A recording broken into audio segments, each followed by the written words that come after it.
Hello, good evening everyone, good evening. तो जैसा आप सभी को पता है कि हम टेंथ की मैथ्स के फर्स्ट चैप्टर, जो कि क्या है हमारा रियल नंबर यानी कि वास्तविक संख्याएं, इसको पढ़ने के लिए जो भी हमें निचली क्लास के इम्पोर्टेंट कॉन्सेप्ट्स आने चाहिए, उनकी पढ़ाई या फिर उनका अध्ययन कर रहे थे। कुछ कॉन्सेप्ट्स हमने देख लिए थे। वे कौन कौन से थे?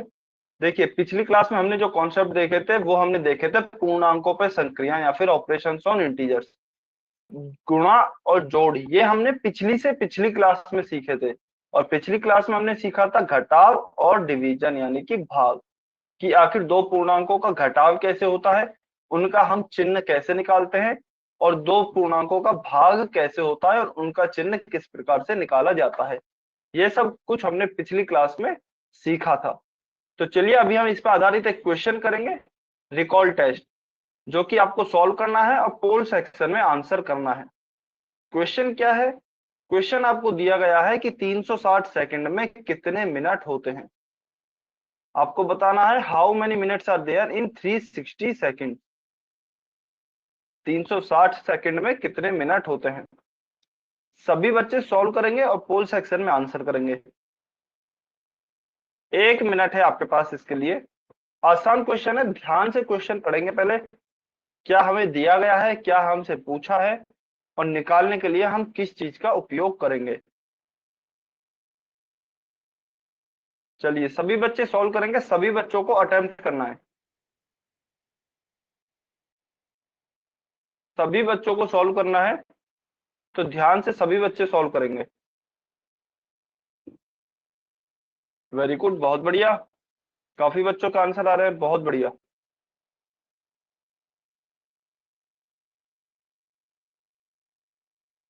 Very good.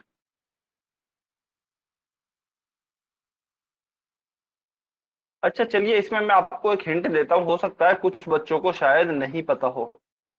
एक आपको मैं हिंट देता हूँ कि 60 सेकंड में, 60 सेकंड में 1 मिनट होता है। 60 सेकंड बराबर हमारा कितना होता है? 1 मिनट। ये आपके लिए हिंट है। चलिए अभी सॉल्व करेंगे, जो भी बच्चे सॉल्व नहीं कर पा रहे थे अभी सॉल्व करेंगे जल्दी से। 30 सेकंड, 30 सेकंड और वेट कर रहा हूं मैं, जल्दी से सॉल्व करेंगे।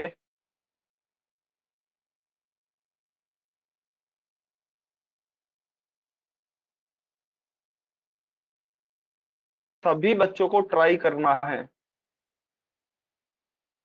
सभी बच्चों को क्वेश्चन अटेम्प्ट करने की कोशिश करनी है, ट्राई करना है। कोई भी बच्चा ऐसा नहीं हो कि जो ट्राई नहीं कर रहा है। पेन पेपर पे आपको सॉल्व करना है, कोशिश करनी है, और फिर पोल सेक्शन में जाके आंसर करना है। चलिए 15 सेकंड, 15 सेकंड और वेट कर रहा हूं मैं, वैसे 1 मिनट हो गया है। 15 सेकंड और वेट कर रहा हूं, जल्दी से सॉल्व करेंगे।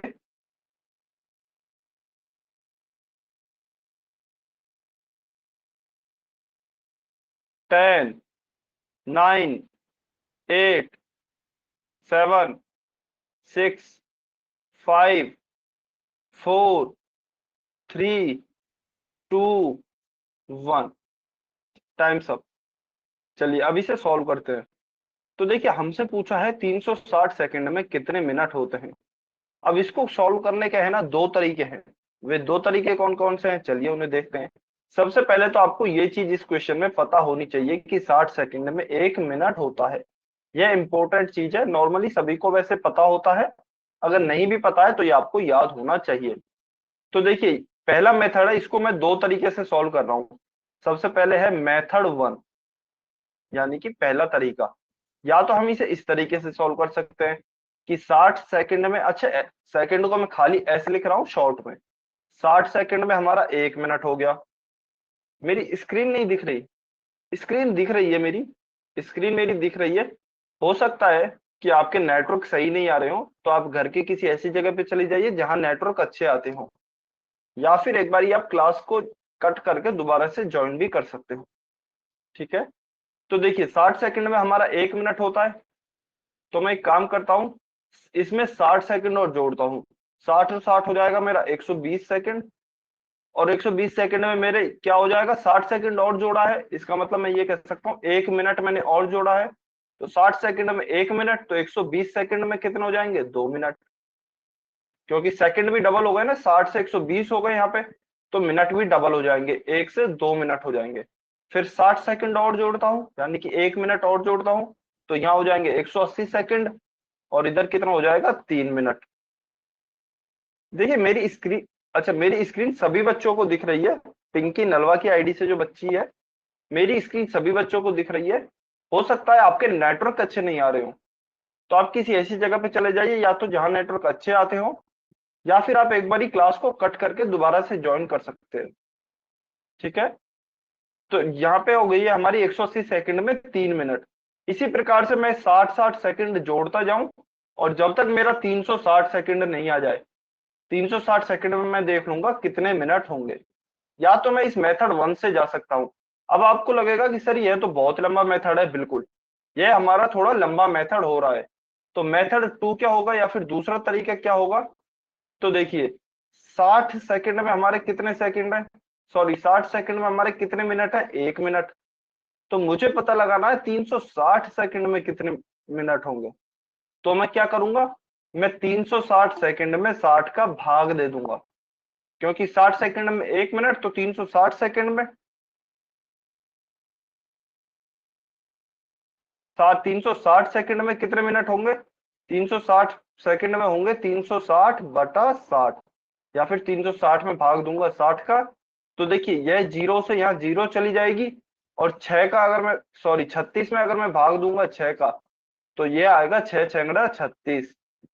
तो 36 में 36 जाएगा तो जीरो बचेगा। हमारा उत्तर क्या आएगा फाइनली? 6 मिनट। तो ये हमारा आ जाएगा 6 मिनट। यानी कि यदि 60 सेकंड में 1 मिनट होते हैं, तो हमारे 360 सेकंड में 6 मिनट होंगे। ऑप्शन ए मेरा सही आंसर होगा। अच्छा, अच्छा आपने सभी क्लास ज्वाइन की है, ठीक है, बहुत बढ़िया, करनी भी चाहिए।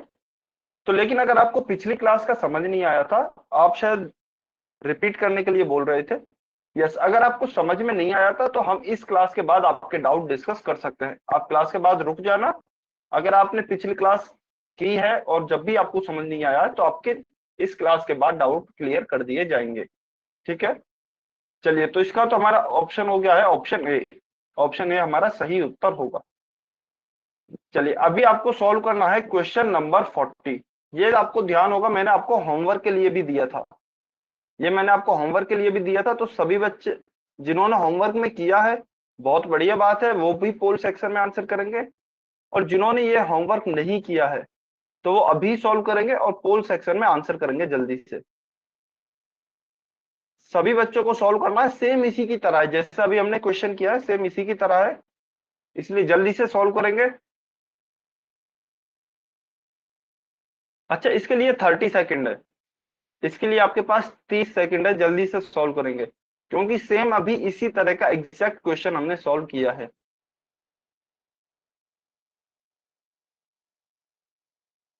सभी बच्चे सॉल्व करेंगे, ये किसी का गलत नहीं होना चाहिए। ट्राई कीजिए ये किसी भी बच्चे का गलत नहीं हो, क्योंकि अभी अभी हमने जस्ट सॉल्व किया है सेम ऐसा ही क्वेश्चन। 15 सेकंड, 15 सेकंड और बचे हैं, जल्दी से सॉल्व करेंगे। 15 सेकंड,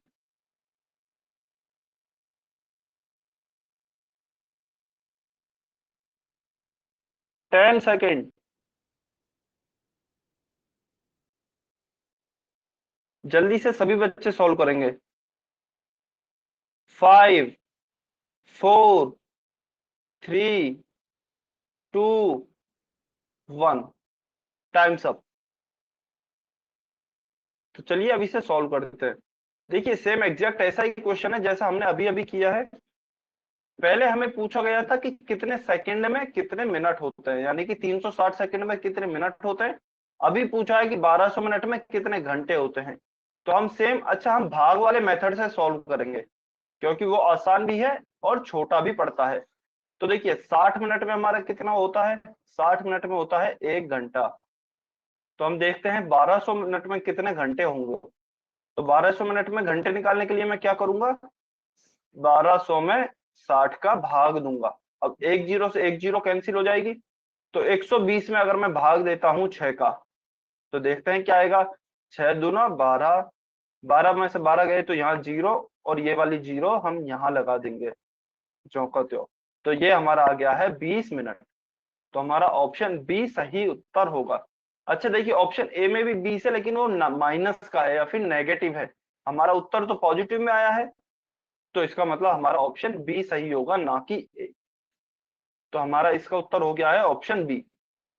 चलिए, तो क्वेश्चन 40 का आंसर हो गया है ऑप्शन बी। अभी देखिए, हम कुछ नंबर्स के टाइप देखते हैं, या फिर कुछ डिफरेंट डिफरेंट प्रकार के नंबर्स जो कौन से होते हैं। आपने नॉर्मली मैथ्स में ये यूज भी किए होंगे, काफी बार आ जाते हैं कि सम संख्याएं क्या होती हैं, विषम, अभाज्य, भाज्य संख्याएं, ये सब क्या होती हैं। तो मैं उम्मीद करता हूँ आप सभी को वैसे तो आते ही होंगे ये सभी नंबर्स। एक बारी फिर भी जल्दी से इनका रिवीजन कर लेते हैं। तो देखिए, सबसे पहले हम पढ़ते हैं सम संख्याएं, यानी कि इवन नंबर्स, जिन्हें इंग्लिश में क्या कहते हैं, इवन नंबर्स। तो इसकी डेफिनेशन क्या होती है कि कोई भी संख्या, अच्छा नहीं दिख रही है आपको स्क्रीन, तो देखिए ऐसा हो सकता है, मेरी स्क्रीन वैसे सभी बच्चों को दिख रही है। तो एक काम कीजिए, अगर आपको स्क्रीन नहीं दिख रही है तो आप सुन लीजिए, आप सुन लीजिए, और फिर आपको जब रिकॉर्डिंग भेजी जाएगी कल सुबह लगभग 10 से 11 बजे के बीच में आपके पास रिकॉर्डिंग आ जाएगी इस क्लास की। तो फिर आप रिकॉर्डिंग देख सकते हो, ठीक है। अभी आप सुन सकते हो क्लास को। चलिए, सम संख्याएं क्या होती हैं या फिर इवन नंबर्स क्या होते हैं। तो इवन नंबर्स वे नंबर्स होते हैं जो कि दो से पूर्णतः विभाजित होते हैं। अच्छा, पूर्णतः विभाजित का क्या मतलब है, सीधी सी बात है, जिनमें भी दो का भाग चला जाए, जिनमें भी दो का भाग चला जाए वो हमारी सम संख्या कहलाती है या फिर इवन नंबर्स कहलाते हैं। अब आप बोलोगे कि सर कौन कौन सी होती हैं, तो चलिए इनके उदाहरण देख लेते हैं। देखिए, 2, 4, 6, 8, 10, 12, ये हमारी सम संख्याएं या फिर इवन नंबर्स ही होते हैं। या फिर मैं और अगर बात करूं तो देखिए 44, या फिर 58, या फिर 1024, 1024, या फिर 2048, ये सभी हमारी सम संख्याएं हैं। वो कैसे, कि इन सभी में हमारा दो का भाग पूरा पूरा चला जाएगा। जैसे कि चलिए एक उदाहरण लेता हूं मैं, देखिए 1024 है, 1024 में अगर आप भाग दोगे ना दो का, तो पूरा पूरा जाएगा, आपका कितना आएगा। चलिए एक बारी भाग देकर देख लेते हैं। तो दो का मैंने 1024 में भाग दिया, 2 5 10। फिर यहाँ पे हमने, ये तो जीरो बचा, यहाँ पे दो को लिया, तो 2 एकम 2। फिर यहाँ पे जीरो बचा, फिर हमने 4 को लिया, तो दो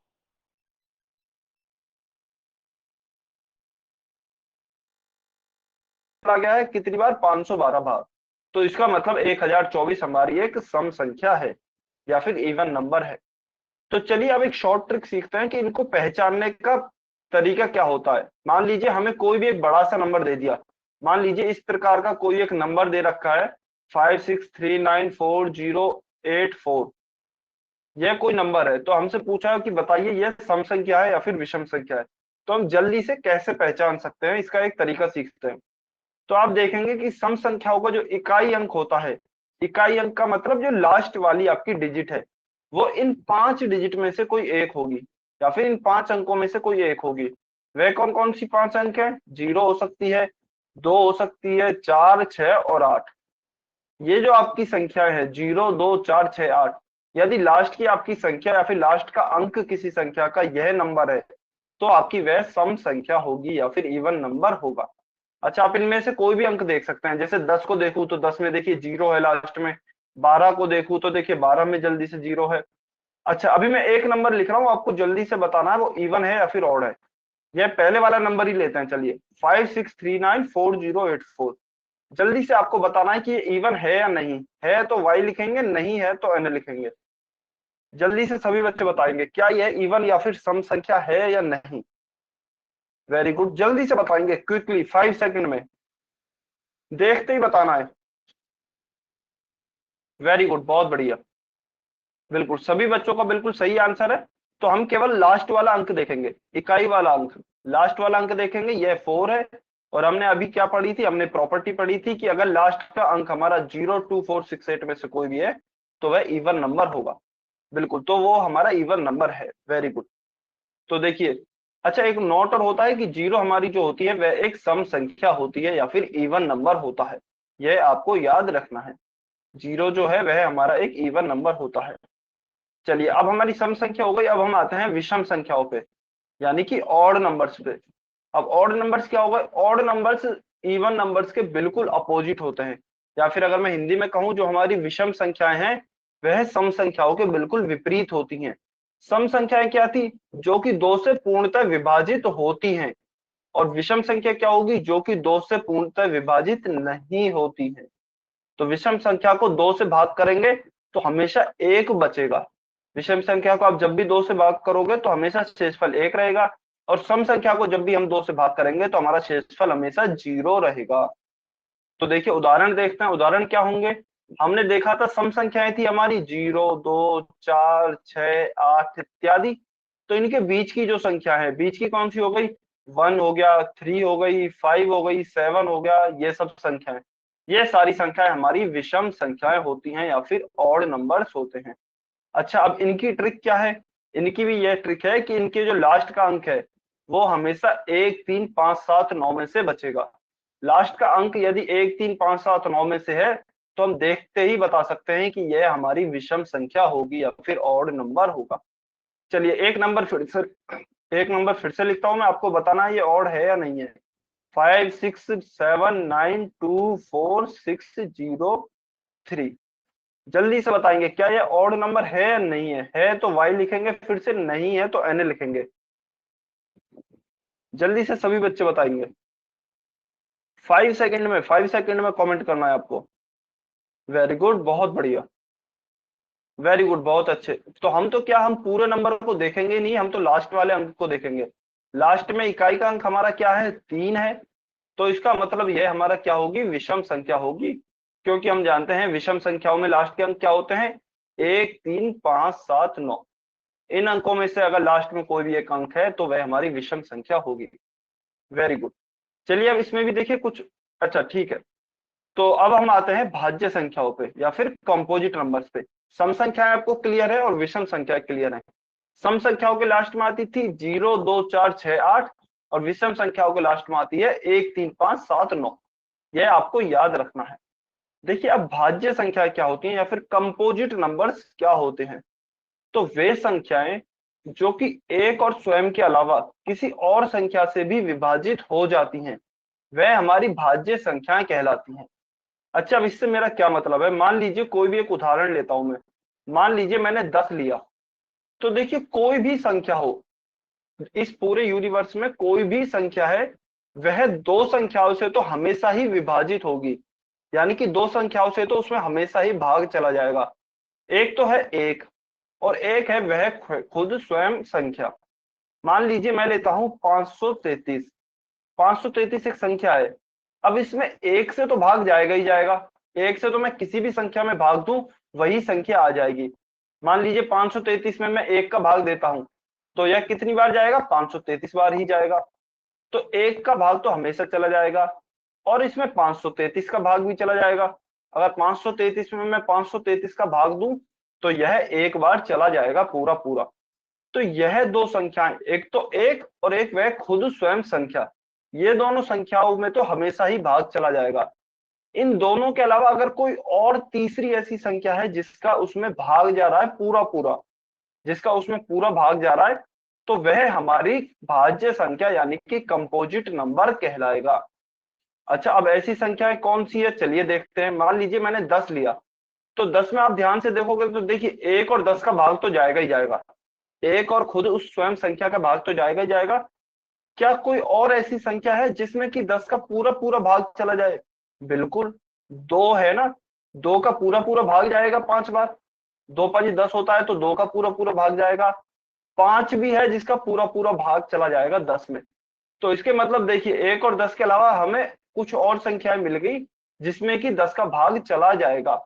इसका मतलब यह एक भाज्य संख्या है या फिर यह एक कंपोजिट नंबर है। अब मैं दे लेता हूं एक और उदाहरण, चलिए 12 लेते हैं। तो 12 में देखिए 1 और 12 का भाग तो जाएगा ही जाएगा, इनको तो छोड़ देते हैं। एक और उस स्वयं संख्या को छोड़ दीजिए। इसके अलावा कोशिश कीजिए क्या कोई और ऐसी संख्या है जिसमें इसका भाग जाएगा। बिल्कुल, देखिए इसमें 3 का भी भाग चला जाएगा, 3 चौका 12। फिर इसमें 4 का भी भाग चला जाएगा। फिर आप देखेंगे तो इसमें 6 का भी भाग चला जाएगा। तो 1 और 12 के अलावा और काफी सारी ऐसी संख्याएं हैं जिनमें कि 12 में पूरा पूरा भाग चला जाएगा। तो ये सभी हमारी भाज्य संख्याएं हैं, यानी कि कंपोजिट नंबर हैं।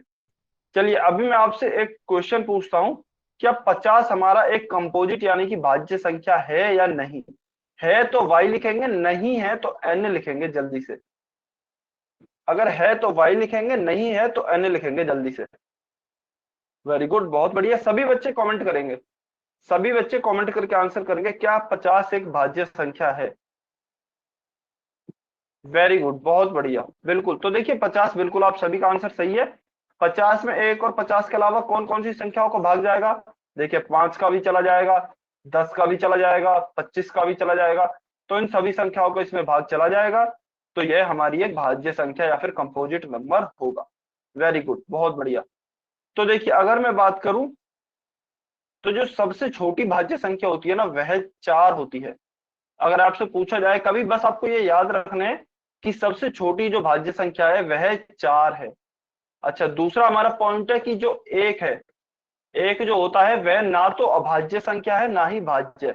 अच्छा, अभाज्य संख्या अभी हम पढ़ेंगे इसके बाद में, लेकिन ये पॉइंट आपको याद रखना है कि आपकी एक जो है वह ना तो अभाज्य संख्या है और ना ही भाज्य संख्या है। तीसरा पॉइंट क्या है कि दो को छोड़कर, खाली दो को छोड़कर जो भी सम संख्याएं हैं वह सभी भाज्य संख्या हैं। अच्छा, इससे क्या मतलब है कि सभी सम संख्याएं दो को छोड़कर भाज्य संख्याएं होती है। आप कोई भी सम संख्या ले लीजिए, मान लीजिए 4 ले लिया आपने, तो यह 2 से तो हमेशा ही विभाजित होगी ना, 2 का भाग तो हमेशा ही सब सम संख्याओं में चला जाएगा।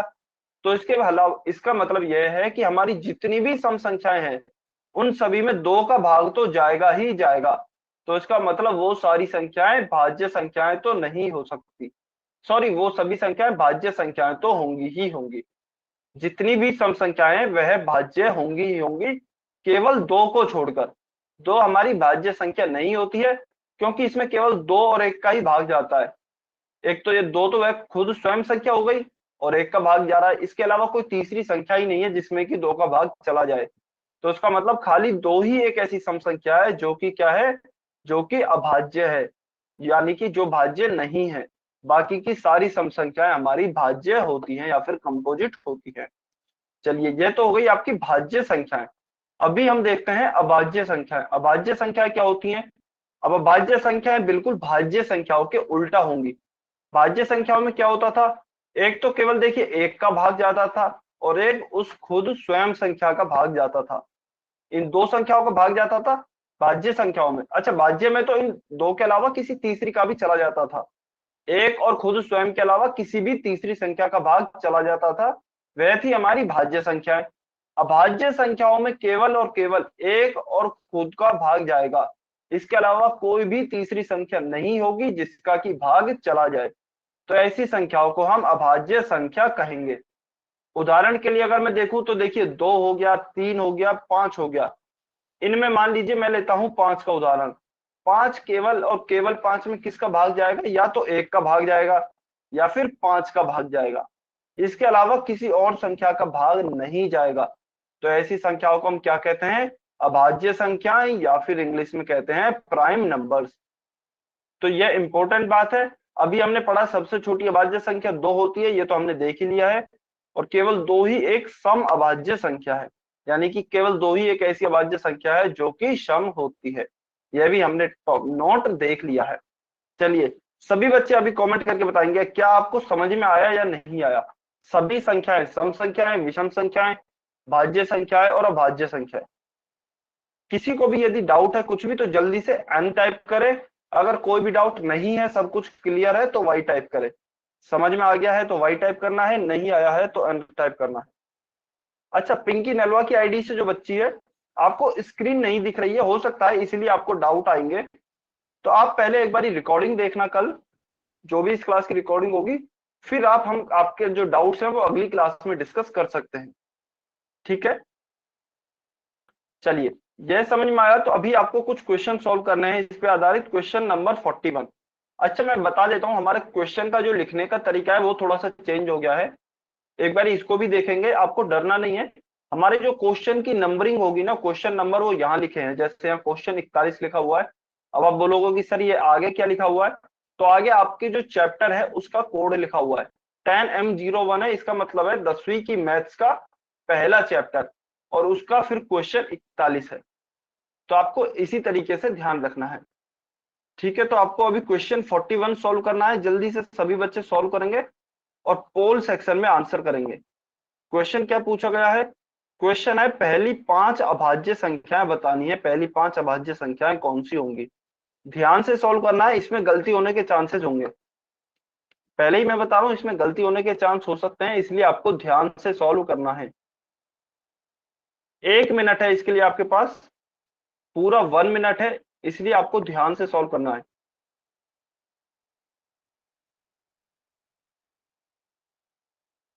अगर आप जल्दबाजी में सॉल्व करेंगे तो आपसे गलती होने के पूरे चांस हैं।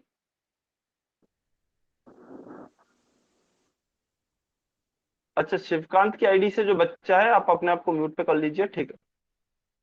We have to find the first 5 prime numbers. सभी बच्चे सॉल्व करेंगे जल्दी से, लेकिन ध्यान पूर्वक, ध्यान से सॉल्व करेंगे, गलत नहीं करना है। 40 सेकेंड, 40 सेकेंड और वेट कर रहे हैं। ध्यान से सॉल्व कीजिए, टाइम है आपके पास। पहले डेफिनेशन देखिए, डेफिनेशन क्या होती है भाज्य संख्या या फिर प्राइम नंबर्स की, और फिर सारे ऑप्शंस को ध्यान से देखेंगे।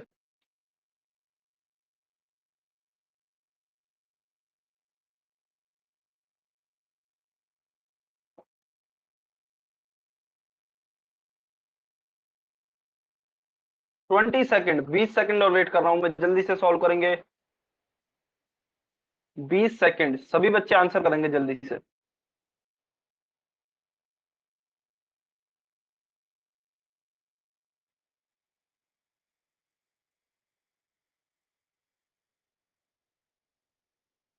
10 सेकेंड।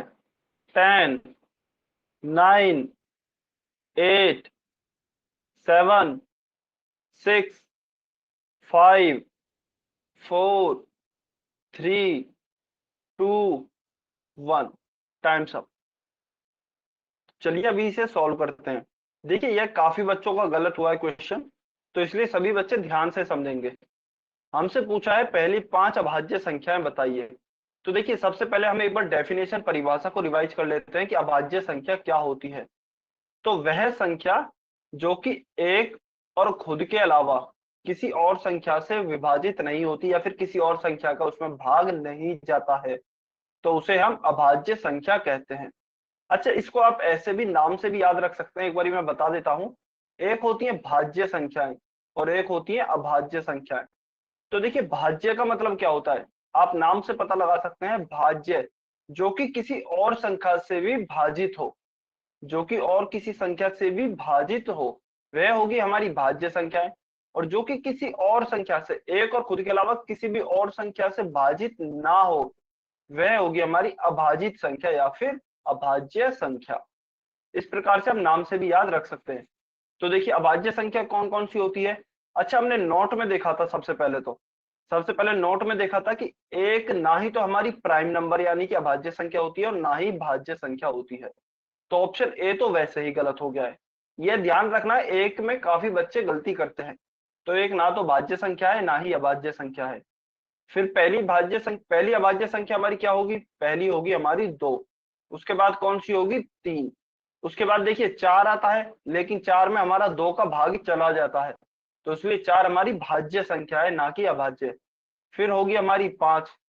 फिर क्या आएगी, 6।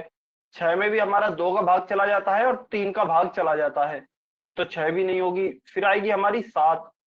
फिर 7 के बाद क्या आती है, 8। 8 में भी हमारे आप देखोगे तो 2 का भाग चला जाता है, 4 का भाग चला जाता है, तो 8 भी नहीं होगी। फिर आती है 9। 9 में भी 3 का भाग चला जाता है, तो इसलिए 9 भी नहीं होगा। फिर आती है 10। 10 भी नहीं होगा, 10 में भी 2 का भाग चला जाता है और 5 का भाग चला जाता है। फिर होगी हमारी 11। तो हमारी कौन सी आ गई 5 अभाज्य संख्याएं, 2, 3, 5, 7 एंड 11। अब हमें ऑप्शन चेक करने हैं, तो ऑप्शन डी में ये पांचों संख्याएं हमें दी गई हैं।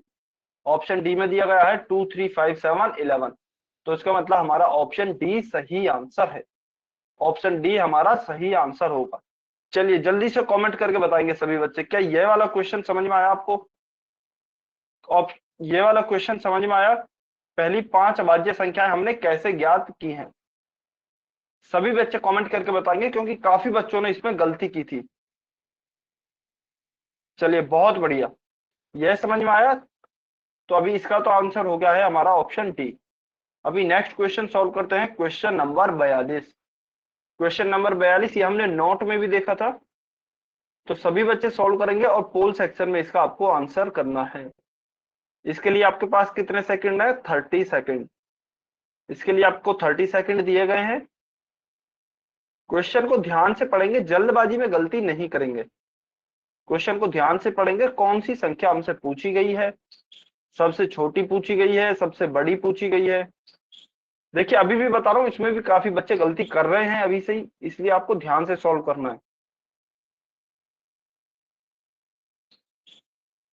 We have to tell the smallest composite number.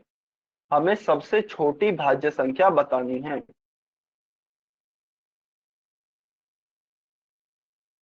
Twenty second, 20 second और वेट कर रहा हूं मैं, जल्दी से सॉल्व करें। वेरी गुड, काफी बच्चों का आंसर आ रहे हैं, बहुत बढ़िया। ज्यादातर बच्चों के आंसर इस बार सही हैं, लेकिन कुछ बच्चे गलती कर रहे हैं अभी भी। 10 सेकेंड, 10 सेकेंड और वेट कर रहा हूं, जल्दी से आंसर करें सभी बच्चे।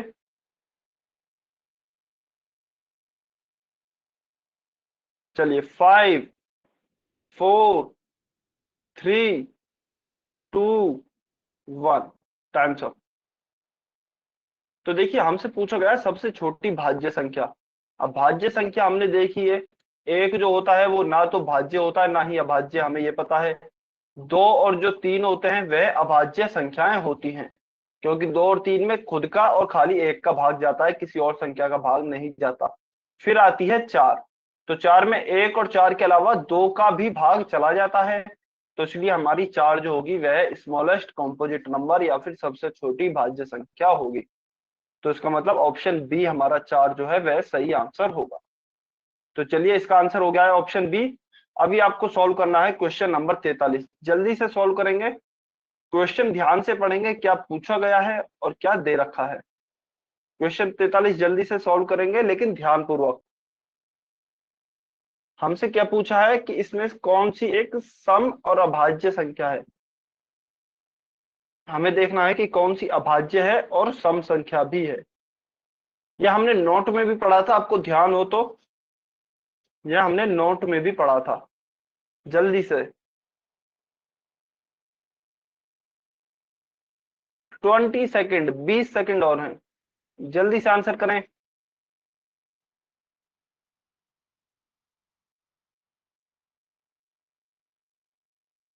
10, 9, 8, 7, 6, 5, 4, 3, 2, 1, टाइम्स अप। अच्छा, कुछ बच्चे आंसर नहीं कर रहे हैं, तो उन बच्चों से निवेदन है सभी बच्चों को आंसर करना है। जब तक आप क्वेश्चन सॉल्व नहीं करोगे तब तक आप सीखोगे ही नहीं, इसलिए सभी बच्चों को आंसर करना है। तो देखिए, सबसे पहले तो हमें देखना है एक सम।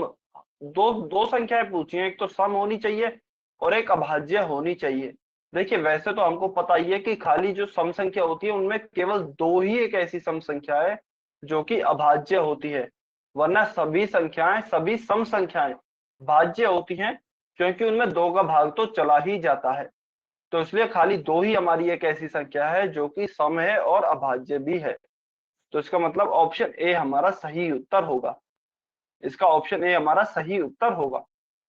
चलिए, क्वेश्चन नंबर 44। यह अच्छा क्वेश्चन है, सभी बच्चे सॉल्व करेंगे। क्वेश्चन नंबर 44 सभी बच्चे सॉल्व करेंगे। पोल सेक्शन में ही आंसर करना है सभी बच्चों को। क्वेश्चन को ध्यान से पढ़ेंगे और फिर सॉल्व करेंगे। क्या पूछा है कि सबसे पहले तो एक विषम अभाज्य संख्या पूछी है जो कि 5 से विभाजित है। ऐसी कौन सी संख्या है जो कि विषम अभाज्य है और 5 से विभाजित है?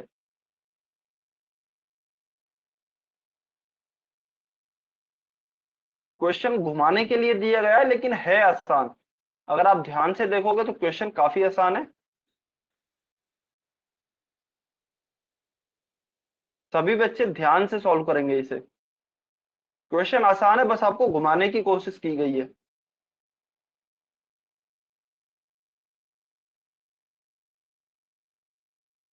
20 सेकेंड, 20 सेकेंड।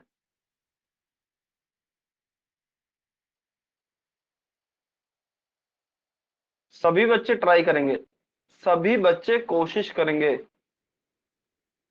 10 सेकेंड। 10 सेकेंड और बचे हैं, जल्दी से सॉल्व करें। हमें बतानी है कि ऐसी कौन सी एक विषम अभाज्य संख्या है जो कि 5 से विभाजित है। चलिए, 5, 4, 3, 2, 1, टाइम्स अप। चलिए, तो अब इसे सॉल्व करते हैं।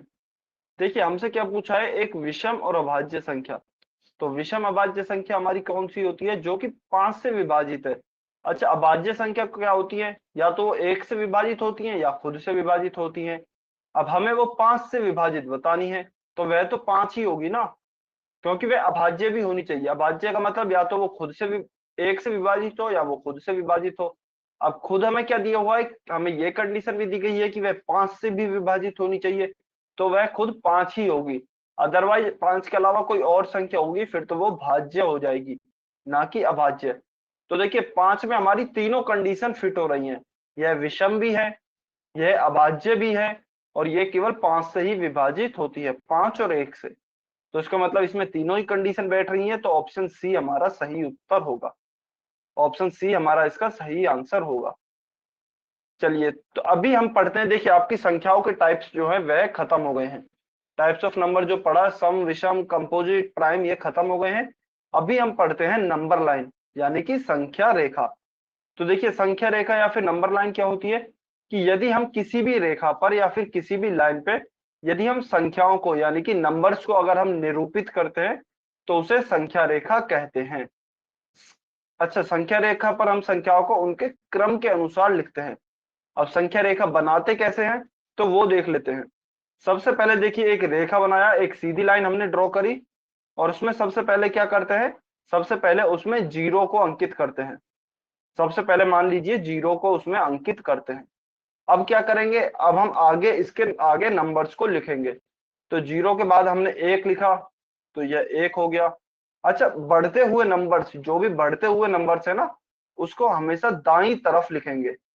बढ़ते हुए नंबर, बढ़ते क्रम में हम हमेशा दाईं तरफ लिखेंगे। तो क्योंकि 1 जो है वह जीरो से बड़ा होता है, तो इसलिए दाईं तरफ लिखेंगे उनको। तो 1 लिखा, 1 के बाद हमारा 2 आता है, फिर हमने 2 लिखा, फिर 2 के बाद 3 आता है, फिर हमने 3 लिखा। तो इस प्रकार से हम एक संख्या, एक रेखा पर संख्याओं को दर्शा सकते हैं। इस प्रकार से यह आगे तक चलती रहेगी। अब जहां तक भी हमें नंबर लिखने होते हैं वहां तक तो हम लिख देते हैं। मान लीजिए मुझे 5 तक लिखना है, तो 3, 3 के बाद मैंने 4 लिखा, और 4 के बाद मैंने 5 लिखा। उसके बाद मैं क्या करता हूँ, डॉट डॉट डॉट या फिर बिंदु लगा देता हूँ। इसका मतलब यह संख्या रेखा आगे तक जा रही है। तो यह हमारी होती है संख्या रेखा, जिसे हम इंग्लिश में क्या कहते हैं, नंबर लाइन भी कहते हैं। तो यदि किसी रेखा पर संख्याओं को निरूपित किया जाता है, तो वह हमारी क्या कहलाती है, संख्या रेखा कहलाती है। तो यही यहाँ पे बताया भी क्या है कि सबसे पहले हम जीरो को अंकित करेंगे, उसके बाद क्या करेंगे, जीरो के दाईं तरफ एक अन्य बिंदु लेंगे, इसे हम 1 का नाम दे देंगे या फिर यहाँ पर 1 मार्क कर देंगे।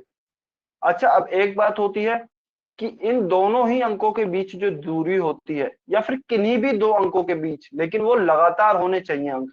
मान लीजिए मैं यहाँ पे, चलिए, अंक बनाता हूँ 0, 1, 2, 3, 4 इत्यादि। तो मैं कोई भी दो क्रमागत अंक ले लूं। क्रमागत से मेरा क्या मतलब है कि वो लगातार होने चाहिए, 1 या 2, 2 या 3, 3 या 4, इस प्रकार से होने चाहिए। तो इन दोनों के जो बीच की दूरी होती है, मान लीजिए 2 और 3 लेता हूं मैं, इन दोनों के जो बीच की दूरी होती है वह कहलाती है हमारी यूनिट डिस्टेंस। जैसे कि हिंदी में क्या कहते हैं, एक मात्रक दूरी, यानी कि एक मात्रक की दूरी है। तो यह कहलाती है हमारी एक मात्रक दूरी या फिर यूनिट डिस्टेंस। अभी दो दो लगातार जो अंक हैं उन दोनों के बीच की दूरी है सेम रहेगी, यानी कि आप या तो 0 और 1 के बीच की दूरी ले लीजिए, या फिर 2 और 3 के बीच की ले लीजिए, या फिर 3 और 4 के बीच की ले लीजिए। इन सब के बीच में एक यूनिट डिस्टेंस ही है, यानी कि सभी जो अंक हैं वो हमारी बराबर दूरी पर बांटे गए हैं। यह आपको ध्यान रखना है। तो इस प्रकार से हमारी संख्या रेखा होती है, और दो क्रमागत अंकों के बीच की दूरी को हम एक मात्रक दूरी या फिर यूनिट डिस्टेंस कहते हैं। यह आपको याद रखना है। तो देखिए 0 और 1 के बीच में था, फिर हमने सेम दूरी पर, एक इकाई के मात्रक की दूरी पर 2 को बना दिया, फिर हम ऐसे ही एक इकाई की मात्रक की दूरी पर क्या करेंगे, 3 को बना देंगे। तो इस प्रकार से बराबर बराबर दूरी पर हम अंकों को बांटते जाएंगे और हमारी संख्या रेखा पूरी प्राप्त हो जाएगी। तो इस प्रकार से आपको दिखाई गई है एक नीचे संख्या रेखा जो कि 5 तक दी गई है, और आगे डॉट डॉट डॉट यानी कि बिंदु लगाए गए हैं। इसका मतलब है कि यह संख्या रेखा हमारी आगे तक जा रही है। ठीक है, तो चलिए यह तो हमारी हो गई संख्या रेखा। अभी आपको बताना है कि 1 और 4 के बीच की दूरी क्या है। एक बिंदु हमारा कहाँ है, एक बिंदु यह है, और 4 बिंदु कहाँ है, 4 बिंदु यह है। तो इन दोनों के बीच की दूरी कितनी है, कितनी यूनिट डिस्टेंस है इन दोनों के बीच की, कितनी यूनिट डिस्टेंस है या फिर कितनी मात्रक की दूरी है। कमेंट में बता सकते हैं आप, सभी बच्चे कमेंट करके बताएंगे कि 1 और 4 के बीच की कितनी दूरी है। जल्दी से बताएंगे सभी बच्चे कमेंट करके। वेरी गुड, बहुत बढ़िया, बहुत बढ़िया। सभी बच्चे बताएंगे, सभी बच्चे। अभी तक केवल 4 बच्चों ने कमेंट किया है।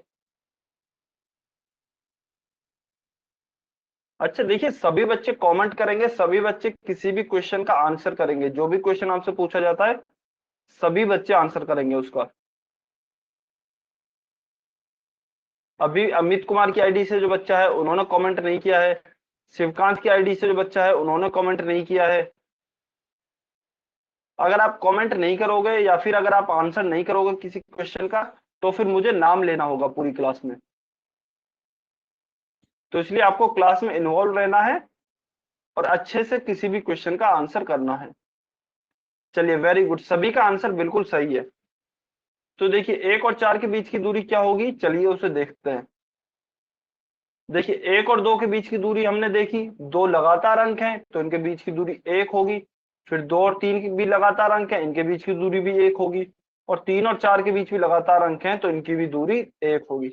तो देखिए 1 और 4 के बीच क्या होगा, यहां से यहां तक 1 और 4 होगा। तो मैं इन तीनों को जोड़ देता हूं, 1 से 2, 2 से 3 और 3 से 4। तो 1 + 1 + 1 मेरा क्या आ जाएगा, 3 आ जाएगा। तो इसका मतलब क्या हो गया, मेरी इन दोनों अंकों के बीच की 1 और 4 के बीच की जो दूरी है वह मेरी 3 यूनिट डिस्टेंस या फिर 3 इकाई मात्रक दूरी होगी। तो यह यहाँ पे आपको दिखाया भी गया है कि 1 से 4 के बीच की दूरी इस प्रकार से आप ज्ञात कर सकते हैं। अच्छा दूसरा तरीका क्या है, दूसरा तरीका यह है कि आप डायरेक्ट बड़े अंक में से छोटे अंक को भी घटा सकते हैं। कि 1 और 4 के बीच की दूरी निकालनी है तो 4 में से मैं 1 को घटा दूंगा, डायरेक्ट मेरा 3 आ जाएगा। अगर आप संख्या रेखा को बना के कैलकुलेट नहीं करना चाहें, आप डायरेक्ट भी इसका उत्तर निकाल सकते हैं। चलिए अभी एक क्वेश्चन करेंगे, क्वेश्चन आपको सॉल्व करना है और पोल सेक्शन में आंसर करना है। अच्छा स्क्रीन दिख गई, अगर स्क्रीन दिख गई वेरी गुड, बहुत बढ़िया बात है। चलिए सभी बच्चे इसको सॉल्व करेंगे और 1 मिनट आपको अभी पोल सेक्शन में आंसर करना है क्वेश्चन नंबर 45 का। अभी आप आंसर कर सकते हैं। सभी का यह क्वेश्चन सही होना चाहिए, किसी भी बच्चे का गलत नहीं होना चाहिए। बहुत ही आसान क्वेश्चन है। हमें बताना है कि संख्या रेखा पर बिंदु 2 और 7 के बीच की दूरी कितनी है। इसके लिए आपके पास 20 सेकंड है, 20 सेकंड। जल्दी से सभी बच्चे सॉल्व करेंगे इसको। 2 और 7 के बीच की दूरी कितनी है, कम ऑन जल्दी से सॉल्व करेंगे सभी बच्चे। 15 सेकंड, 15 सेकंड और वेट कर रहा हूं मैं, जल्दी से सॉल्व करें। पिंकी नलो, ठीक है। 10 सेकंड, 9, 8, 7, 6, 5, 4, 3, 2, 1। अच्छा, कुछ बच्चे हैं जो कि आंसर नहीं कर रहे हैं। देखिए, अगर आप आंसर नहीं करोगे तो फिर आपका ही नुकसान है, आपको कॉन्सेप्ट भी समझ में नहीं आएगा। अगर आप आंसर नहीं करेंगे तो आपके कॉन्सेप्ट भी समझ में नहीं आएगा। चलिए अब इसे सॉल्व करते हैं। तो देखिए, हमसे क्या पूछा गया है, हमसे पूछा है 2 और 7 के बीच की दूरी ज्ञात करनी है। तो एक तो वही मेथड, हम यह गिन के भी कर सकते हैं। 2 और 7 के बीच में मैं कैसे जाऊंगा, 2 से 3 गया 1, फिर 3 से 4 गया मैं फिर 1, फिर 4 से 5 गया फिर से 1, 5 से 6 गया फिर से 1, और 6 से 7 गया फिर से 1। तो इन सबको मैं क्या करूंगा, ऐड कर दूंगा। तो यह हो जाएगा मेरा 5। या फिर डायरेक्ट मैं बड़ी संख्या में से छोटी संख्या को घटा के 7 में से 2 घटा के भी 5 प्राप्त कर सकता हूं। तो ऑप्शन सी हमारा इसका सही उत्तर होगा। आसान सा क्वेश्चन था। चलिए अभी हम देखिए कुछ और चीजें देखते हैं। अभी हम देखते हैं कि जो 7 है वह संख्या रेखा पर 4 के दाईं ओर स्थित है या फिर बाईं ओर स्थित है। तो अगर आप ध्यान से देखोगे तो देखिए, हमेशा जो संख्या रेखा होती है वह इधर की साइड बढ़ते हुए क्रम में होती है। यानी कि दाईं तरफ जाने पे, राइट साइड जाने पे हमेशा हमारे अंक बढ़ते हैं। तो मैं कह सकता हूं कि जो हमारा 7 है ना, क्योंकि 7 4 से बड़ा है, तो इसका मतलब 7 हमारा हमेशा राइट साइड या फिर दाईं तरफ ही होगा 4 के। 7 कभी भी ऐसा नहीं हो सकता कि 4 के बाईं तरफ या फिर लेफ्ट साइड आ जाए। यह हमेशा ही दाईं तरफ होगा। तो आप इस चीज से क्या निष्कर्ष निकाल सकते हैं, निष्कर्ष यह निकाल सकते हैं कि कोई भी बड़ा अंक या फिर कोई भी बड़ी संख्या हमेशा छोटी संख्या के दाईं तरफ होती है संख्या रेखा पर। यानी कि राइट साइड होती है संख्या रेखा पर। यह आपको ध्यान रखना है। यहाँ दिखाया भी गया है कि देखिए, राइट साइड जा रहे हैं हम जब, तो बड़ी संख्या आएगी हमेशा।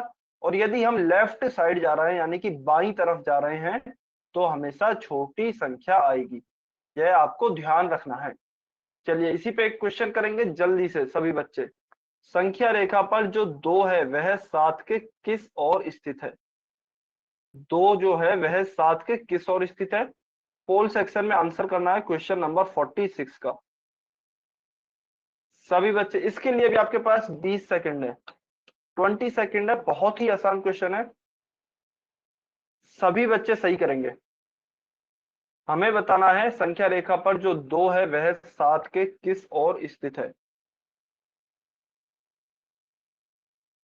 अच्छा, क्वेश्चन को पढ़िए ध्यान से। क्वेश्चन में ये देखिए किस अंक के बारे में पूछा गया है।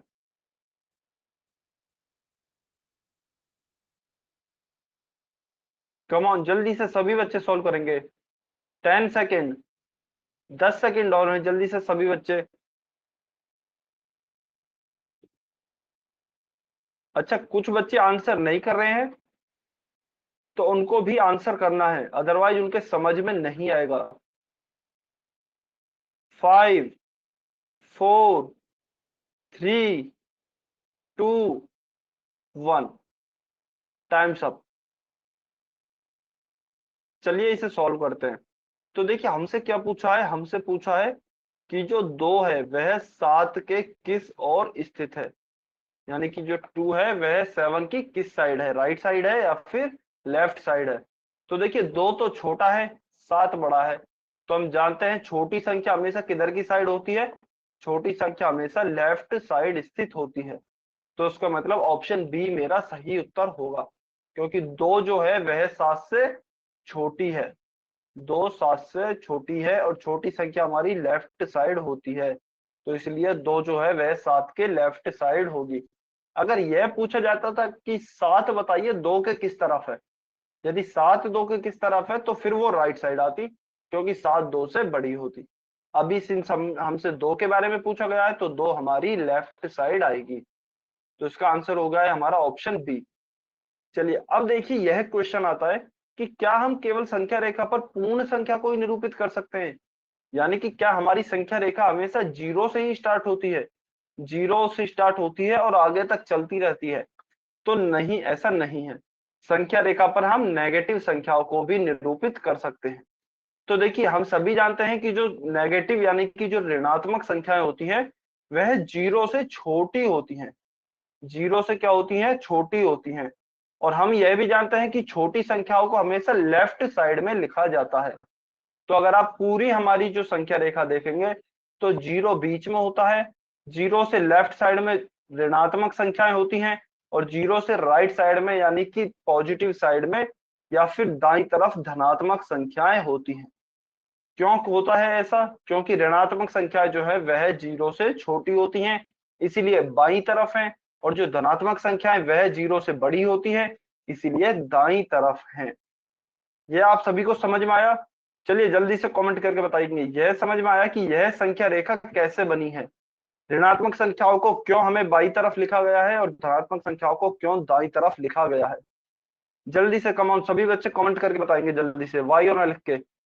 समझ में आया तो वाई लिखेंगे, नहीं आया तो एन लिखेंगे। सभी बच्चों को कमेंट करना है,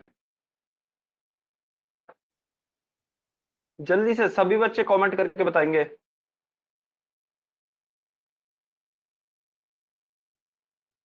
चलिए वेरी गुड, ठीक है।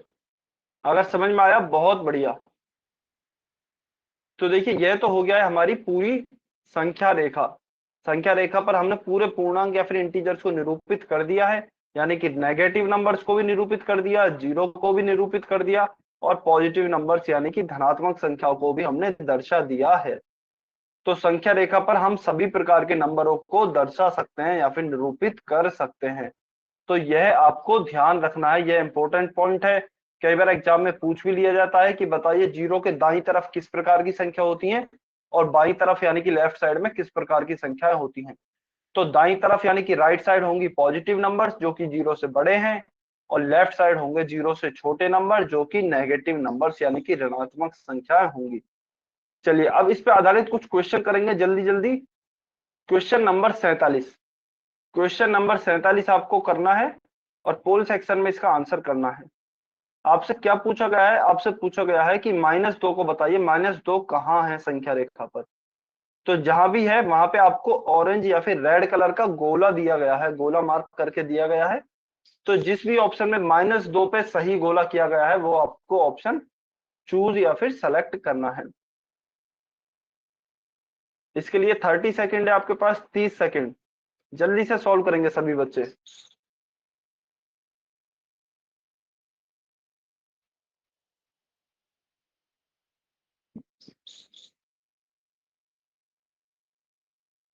सभी बच्चों को सॉल्व करना है, वेरी गुड, बहुत बढ़िया, काफी बच्चों का आंसर आ रहे हैं। 20 सेकेंड, 20 सेकेंड और वेट करना है।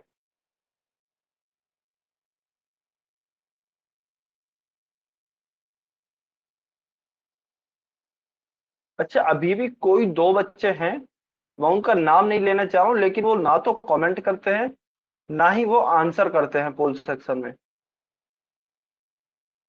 अच्छा अगर आप ये सोचते हो कि आपको शायद, सर को शायद पता नहीं लगता होगा कि किस किस ने आंसर कर दिया है पोल सेक्शन में, किस किस ने नहीं किया है, तो मेरे पास सभी नाम आ जाते हैं, तो इसीलिए आपको सभी को आंसर करना है। चलिए 10 सेकेंड, 10 सेकेंड और वेट करते हैं। बहुत ही आसान क्वेश्चन है। 5, 4, 3, 2, 1, टाइम्स अप। तो चलिए अब इसे सॉल्व करते हैं। देखिए हमसे क्या पूछा है, -2 को संख्या रेखा पर निरूपित करें। तो सब में ये संख्या रेखा हमें बना के दी गई है। इसमें देखते हैं कि जीरो यहाँ पे है, जीरो हमें सब में दिया गया है। तो सबसे पहले मैं देखता हूँ -2 कहाँ पे होगा, क्योंकि माइनस की संख्या इसलिए जीरो के लेफ्ट साइड ही होगी, यानी कि बाईं तरफ होगी, क्योंकि माइनस की संख्या जीरो से छोटी होती है। तो देखिए इस तरफ होगी। तो ऑप्शन बी तो हमारा वैसे ही गलत हो गया। ऑप्शन बी में क्या दाईं तरफ दिया गया है, और ये वैसे भी 2 है ना कि -2। तो हम देखेंगे इसमें -1 दिया गया है, इसमें -3 दिया गया है, -2 हमारा इसमें दिया गया है। तो हमारा ऑप्शन ए सही उत्तर होगा, ऑप्शन ए हमारा सही उत्तर होगा। तो इस प्रकार से आपको ये सही करना था।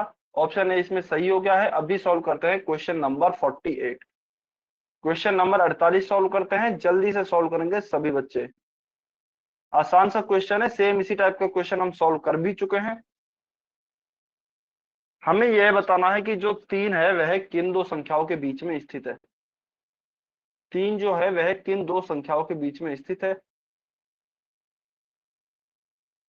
सभी बच्चे सॉल्व करेंगे। अच्छा, संख्या रेखा में देखिए 3 दिया नहीं गया है, यह आपको पता लगाना है कि 3 कहां पर होगा। यह आपको पता लगाना है कि 3 कहां पर होगा।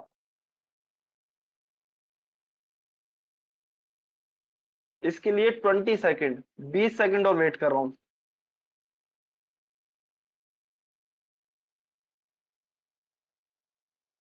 सभी बच्चे सॉल्व करेंगे। 10 सेकंड।